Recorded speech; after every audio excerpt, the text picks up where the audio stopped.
फिर संग्राम ने उसे दोबारा लिटाकर बोला, तुम रेस्ट करो, खाना बन जाएगा तो मैं तुम्हें जगा दूंगा। बाहर मत आना, मैं खाना यहीं ला दूंगा। सुनो, तुम्हें हमारे बेबी का ध्यान रखना होगा। कुछ भी ऐसा वैसा नहीं खाना, जो शंभू देगा सिर्फ वही खाना, समझी? छवि सर हिलाती रही, पर वो मन में सोच रही थी कि ये आदमी कितना दोगला है। बुआ से कह रहा था कि ये इस बच्चे को मार देगा, और मुझे कह रहा है कि मैं ध्यान रखूं। उसे संग्राम के हाथ लगाने से भी चिढ़ हो रही थी। एक तरह से उसे अब संग्राम से नफरत होने लगी थी। ये आदमी ऐसे कैसे कर सकता है? अगर मुझे कोई और आकर बताता कि ये ऐसा कह रहा था, तो इसका बर्ताव देखकर मैं बताने वाले को डांटती और कहती कि तुम इस देवता समान आदमी के बारे में बात क्या कर रहे हो। लेकिन अब तो मैंने खुद अपने कानों से संग्राम और बुआ की बात सुनी है। लेकिन उसे कहीं न कहीं दिल में संग्राम से प्यार अभी भी जिंदा था। उसे हल्की सी उम्मीद थी कि ये ऐसा नहीं करेगा। दूध पीने के बाद उसे डर लग रहा था कि कहीं उसका बच्चे को कोई नुकसान न हो। टेंशन में वो सो भी नहीं पा रही थी। संग्राम तैयार होकर उसके लिए ब्रेकफास्ट भी खुद ही लाया। उसने उसे खिलाया। तब तक चंबा भी आ गई थी। संग्राम ने उसे छवि का ध्यान रखने को कहा और वो खुद काम पर चला गया। चंबा ने संग्राम के जाते ही खुश होकर छवि को बधाई दी। छवि खुश थी कि दूध पीने के बाद भी उसका बेबी ठीक था। वो अपने कमरे में बैठकर पेंटिंग करती रही। इसी तरह हफ्ता गुजर गया। संग्राम उसे खुद कॉलेज छोड़कर जाता और लेने भी आता। उसके खाने पीने का पूरा ध्यान रखता। अब छवि को भी लगने लगा कि उसे गलत सुना होगा। अब वो भी खुश रहती थी। रोज की तरह एक सुबह संग्राम ने उसे दूध लाकर दिया। वो पीकर सो गई। संग्राम अपने कमरे में तैयार होने चला गया। कुछ देर बाद छवि के पेट में दर्द होने लगा और वो दर्द से तड़फने लगी। कुछ ही देर में उसकी चादर खून से भर गई। छवि अपने दिल और शरीर के दर्द से तड़फ उठी। वो चिल्ला भी न सकी। उसे संग्राम पर गुस्सा आ रहा था। जब संग्राम तैयार होकर वहां आया तो उसे बेहोश देखकर वो परेशान हो गया। उसने उसी वक्त उसे कंबल में लपेटा और उसी वक्त हॉस्पिटल ले गया। नीचे लिविंग रूम से बुआ ने उन्हें जाते हुए देखा तो उनके चेहरे पर एक शैतानी स्माइल नाच गई। उन्होंने अपनी मुट्ठी को खोलकर देखा, फिर उसमें रखे पाउडर को ले जाकर टॉयलेट में फ्लश कर दिया। हॉस्पिटल। संग्राम बेचैनी से इधर उधर घूम रहा था। उसे समझ नहीं आ रहा था कि ये हो कैसे गया। उसने तो इसे बचाने की इतनी कोशिश की थी, फिर भी ये क्या हो गया? फिर उसे ध्यान आया कि हो सकता है कि किसी ने फ्रिज में पड़े दूध में ही कुछ मिला दिया हो। क्यों? आखिर कब तक? ये सब कब तक? बुआ, आपने अच्छा नहीं किया। एक बार मेरे हाथ आपका वो राज लग जाए, फिर मैं आपसे एक एक बात का बदला लूंगा। उसने मन में सोचा। छवि को होश आया गया था। संग्राम उसके पास आया। उसने छवि को गले लगाया, लेकिन वो बिल्कुल चुप हो गई थी। उसने संग्राम को कुछ नहीं कहा। संग्राम ने उसकी तरफ देखा और बोला, रो मत छवि, जो भगवान को मंजूर है हम इसमें कुछ नहीं कर सकते। छवि फिर भी कुछ नहीं बोली। उसे अब संग्राम का डरावना चेहरा देखकर लग रहा था मानो उसका दिल भी ऐसा ही काला और भद्दा हो। उसे अब संग्राम के छूने से भी घिन आ रही थी। संग्राम ने सोचा कि ये बच्चे के खोने से दुखी है, इसलिए ऐसा कर रही है। धीरे धीरे ठीक जो जाएगी। वो 2-3 दिन हॉस्पिटल में रही। संग्राम उसी के पास रहता था। छवि कुछ नहीं बोलती थी, मानो गूंगी हो गई हो। संग्राम जितना उसे खुश करने की कोशिश करता, वो उससे उतनी ही नफरत करती। तीसरे दिन वो घर आ गए। बुआ और भाभी उससे मिलकर बहुत रोई, लेकिन छवि बिल्कुल नहीं रोई। उसने तय कर लिया था कि वो अब इस घर में ही नहीं रहेगी। कुछ दिन और गुजरे। संग्राम उसका पूरा ध्यान रखता था, लेकिन अब छवि को संग्राम का प्यार जहर की तरह लगता था। वो रात को भी रोज उसे अपनी बाहों में लेकर सो जाता था। छवि को बहुत बुरा लगता था, पर वो कुछ नहीं कर सकती थी। कुछ दिन बाद सब कुछ फिर पहले की तरह हो गया। उस दिन संग्राम उसे कॉलेज छोड़कर गया। वो दूर तक उसे जाते हुए देखते रहा।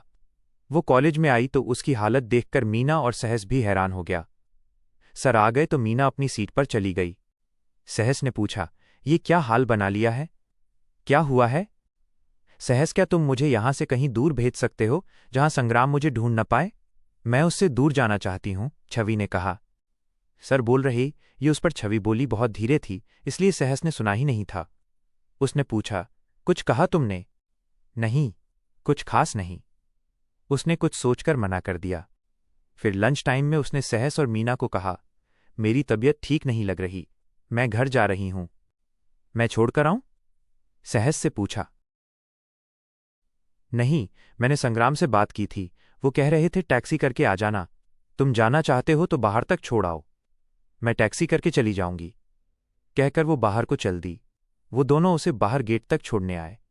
सहस ने टैक्सी बुला दी और वो बैठकर चल दी। थोड़े आगे जाने पर उसने टैक्सी वाले को रेलवे स्टेशन चलने को कहा। टैक्सी वाला चल दिया, लेकिन उसे पता नहीं था कि उसके पीछे एक कार और थी जो कॉलेज से उसका पीछा कर रही थी। वो रेलवे स्टेशन पर जैसे ही उतरी तो वो कार वाला आगे आया और बोला, यही फोटो वाली लड़की है, पकड़ लो इसे। छवि कुछ कहती उससे पहले ही उन लोगों ने उसके मुंह पर कपड़ा रख दिया और वो बेहोश हो गई। जब उसे होश आया तो वो अंधेरे काले कमरे में थी। उसे कुछ भी दिख नहीं रहा था। उसे बहुत डर लग रहा था। वो सोच रही थी कि उसे किसने पकड़ा है और क्यों पकड़ा है। तभी उसे बाहर कुछ हलचल सुनाई दी। ऐसा लगा मानो मार धाड़ हो रही हो। तभी जोरदार धमाके के साथ दरवाजे खुल गया। दरवाज़ा खुलते ही कमरे में रोशनी भर गई। उसने आंखों पर हाथ रख लिया, फिर हाथ हटाया तो देखा सामने संग्राम खड़ा था। वो वहीं बैठी उसे देखती रही। संग्राम ने आकर उसे उठाया और गले से लगा लिया। छवि अब भी संग्राम से दूर ही रहना चाहती थी। उसे कोई ज्यादा खुशी नहीं हुई। संग्राम उसे घर ले आया। आज दोपहर उसे फोन आया कि छवि लंच टाइम में ही वापस जा रही है, तो उसने कोई ज्यादा ध्यान नहीं दिया। उसे लगा कि इतने दिन छुट्टी के बाद दिल नहीं लग रहा होगा तो रहने दो। वो अपने काम में लग गया। फिर 1 घंटे बाद इसे पता चला कि छवि घर नहीं आई, तो उसने सीसीटीवी को चेक करके रेलवे स्टेशन पहुंचे और इसी तरह वो इस कमरे तक पहुंच गए। उसने पूछा, तुम रेलवे स्टेशन क्यों गई थी? मैं भागना चाहती थी। मुझे यहां नहीं रहना। मेरा दम घुटता है यहां, छवि बोली। छवि, ऐसा नहीं कहते। देखो तुम चली गई तो मेरा क्या होगा? मुझे नहीं पता, बस अब मैं आपके साथ नहीं रह सकती। आपने अपने बच्चे को मार दिया। एक बार भी नहीं सोचा कि मुझ पर क्या बीतेगी। लेकिन नहीं, आपको क्या फर्क पड़ता है? आपने बिना किसी बात के मेरे बच्चे को किसी और का कह दिया। आपने ना सिर्फ मुझे गाली दी, उल्टा उसे भी गाली दी। उसे इस दुनिया में आने से पहले ही खत्म कर दिया। मुझे क्यों बचाया? मर जाने देते। मुझे नहीं जीना। मुझे एक बात पता चल गई है कि आप जितने बदसूरत हैं, आपका दिल उससे भी ज्यादा बदसूरत है। छवि ने इतने दिन की सारी भड़ास निकाल दी। संग्राम हैरान रह गया कि इसके मन में मेरे लिए इतनी नफरत है। वो कुछ बोलता इससे पहले ही शंभू का मैसेज आया, बुआ आपके कमरे के बाहर खड़ी है। मैसेज देखते ही उसके सुर बदल गए। वो बोला, हाँ, मैंने उसे मारा है। शेर उन बच्चों को मार देता है जो उसके नहीं होते। फिर मैं तो फिर भी एक इंसान हूं। मैं क्यों किसी हरा के बच्चे को रखता? मेरा दिमाग खराब नहीं है। जिस टोन में आज बात की है, न दोबारा न कर लेना मुझे। यानी संग्राम को बगावत करने वाले पसंद नहीं है। तुमसे 2 शब्द हंस के क्या बोल दिए, तुम तो सिर पर चढ़ गई। आज से तुम्हारा कॉलेज जाना भी बंद, टिककर यही बैठो। कहकर वो दनदनाता हुआ वहां से चला गया। उसके बाहर आने से पहले ही बुआ भाग गई। छवि घुटनों में सिर दिए रो रही थी। सोच रही थी, संग्राम शुरू से ही ऐसा था। मैं ही पागल थी जो समझी कि ये मुझे प्यार करने लगा है। भगवान ने मेरी किस्मत में सारे पतझड़ लिख दिए। बहारें लिखना तो वो भूल ही गया। संग्राम अपने कमरे में आया और आते ही उसने दीवार पर मुक्का मारा। फिर वो शीशे के सामने खड़े होकर शीशा देखने लगा। उसे छवि की बात याद आई कि तुम खुद जितने बदसूरत हो, तुम्हारा दिल उससे भी ज्यादा बदसूरत है। उसे अपनी कहीं बातें याद आईं तो उसे खुद से नफरत हो रही थी। छवि ने उससे नफरत करके ठीक ही किया है। फिर वो बुआ के बारे में सोचने लगा, ये किडनैप किसने करवाया था? फोटो तो किसी घरवाले ने ही दी थी। आखिर ये इतनी उलझती क्यों जा रही? पता नहीं ये कब पकड़ में आएंगे। उसने सोचा कि उसे छवि को छोड़ देना चाहिए। उसे क्यों अपने साथ घसीटूं? मैं उसे आज़ाद कर दूंगा। जाए वो कहीं भी जाए। उसे अपनी जिंदगी जीने का हक है। उसने बचपन से दुख देखे हैं, अब तो खुशी देख ले। ठीक है, मैं उसे छोड़ दूंगा। कल की सुबह उसके लिए नया जीवन लेकर आएगी। उसे पता चल गया था कि बुआ ने सारे दूध में ही दवा मिला दी थी। जब ये छवि को हॉस्पिटल ले गया था तो उन्होंने बाकी का दूध चोरी से फेंक दिया था, जो शंभू ने देखा था, और अब ये किडनैपिंग इसके चाचा ने करवाई थी। ये तो इसने स्कूल में इस पर नजर रखने को एक आदमी रखा है, तो उसे पता चल गया और वो उसे बचा लाया। उसे डर था कि ये यहां रही तो कोई न कोई मुसीबत इस पर आती ही रहेगी। सो इसने खुद को समझाया कि वो इसे जाने देगा। अगली सुबह वो छवि के कमरे में गया। छवि कॉलेज के लिए तैयार हो रही थी। वो उसे देखकर वहीं रुक गई। संग्राम आकर बेड पर बैठ गया।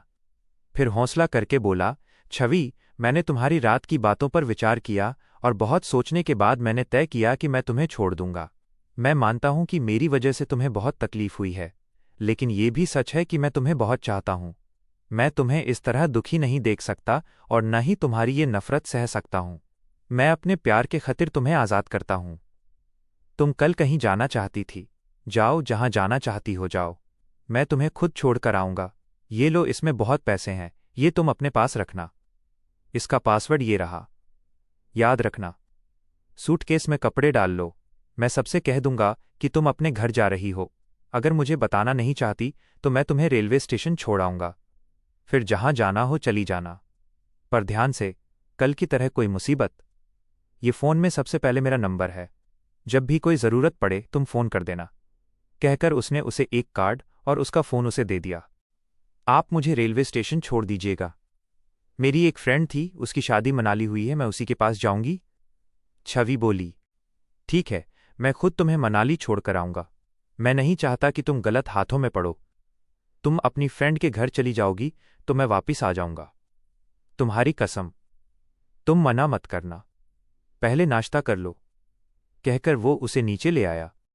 छवि के मन में अभी भी शक था कि कहीं संग्राम नाटक तो नहीं कर रहा, वो उसे कहीं और ले जाकर बंद न कर दे। पर वो कुछ नहीं कर सकती थी। उसने नाश्ता किया। संग्राम ने शंभू से कहकर उसके लिए कुछ फ्रूट और खाना रखवाया। फिर वो उसे लेकर रेलवे स्टेशन आ गया। उसने हमेशा की तरह मास्क और काला चश्मा लगाया हुआ था। वो कभी इतनी भीड़ वाली जगह पर नहीं गया था। उसने फर्स्ट क्लास का टिकट ले लिया था, सो अंदर वो आकर बैठ गया। तब उसे सांस आई। छवि को अभी भी यकीन नहीं था। फिर ट्रेन चल पड़ी। संग्राम अपनी सीट पर सो गया। दोनों में ज्यादा बात नहीं हुई। अगले दिन वो सुबह मनाली पहुंच गए। उसने पता टैक्सी वाले को बताया और वो लोग उसकी फ्रेंड के घर आ गए। आप वापस कैसे जाएंगे? उद्धरण चिन्ह। मैंने फ्लाइट बुक करा ली थी। उसने जवाब दिया। उसे अच्छा लगा कि कम से कम इसे मेरी इतनी तो चिंता है। अच्छा, मैं चलती हूं। अपना ध्यान रखिएगा। छवि बोली। संग्राम से कुछ और बोला ही न गया। उसका दिल रो रहा था। उसने कहा, क्या मैं तुम्हें हग कर सकता हूं? छवि ने जवाब में सर हिला दिया। संग्राम ने उसे गले लगा लिया। फिर कुछ देर बाद छोड़कर बोला, अगर कोई भी जरूरत हो हिचकिचाना नहीं, फोन कर देना। जब भी वापस आना चाहो आ जाना। जब इस दुनिया से दिल भर जाए तब भी मैं हूं। तुम बस आ जाना। उद्धरण चिन्ह। फिर वो घर के अंदर चली गई और संग्राम वापस आ गया। उसकी दोपहर की फ्लाइट थी।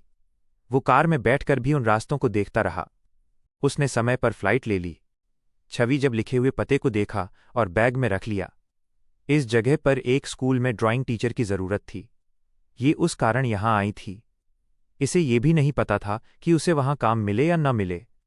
उसने संग्राम से झूठ बोला था ताकि वो उसे छोड़ जाए। संग्राम के जाते ही वो उस गली से निकली और टैक्सी करके कसोल शहर की तरफ चल दी। वो यहां से 2 घंटे की दूरी पर था। टैक्सी वाला उसे लेकर चल दिया। वो बहुत ही बोलता था। मैडम, आप कसोल में किसके पास जा रही है? मतलब किसके घर जाना है आपको? मैं भी वहीं रहता हूं, मैं उन्हें भी जानता हूंगा। टैक्सी ड्राइवर बोला, मुझे एक स्कूल में जाना है। ये कोई ऐसा मॉडल स्कूल है। छवि ने स्कूल का नाम पढ़कर बताया। अरे वाह दीदी जी, आप तो हमारे ही घर जा रहे हो। हमें ये टैक्सी मैडम जी ने ही लेकर दी थी। यूं कहिए कि हमारे शहर की शान और जान है मैडम जी। मेरा मतलब है जिसका ये स्कूल है वो मैडम, ड्राइवर बोला। वो मुझे रख लेंगी क्या? छवि ने पूछा। अरे दीदी जी, हम कहेंगे तो जरूर रखेंगी। हमें बहुत मानते हैं। वैसे भी वो दिल की बहुत अच्छी हैं। सबकी हेल्प करती हैं। दीदी जी, रस्ते में कुछ खाना हुआ तो बता देना। अब तो आप अपने ही घर की हो गई हैं। ड्राइवर बोले जा रहा था। छवि को इसके इतने अपनेपन से डर लग रहा था। उसने सोच लिया था कि ये इससे लेकर कुछ नहीं खाएगी। इसने तो इसी डर से सोमदादा से भी कुछ लेकर नहीं खाया था जब वो पहली बार उसे राजस्थान से लेकर आ रहे थे, जबकि वो इतने बुजुर्ग थे। ये तो फिर भी जवान है। नहीं, मैंने नाश्ता किया हुआ है और फल फ्रूट है मेरे पास। मेरे पति लेकर दे गए थे। उसने उसे बताया कि वो शादीशुदा है और उसकी अपने पति से बनती भी है।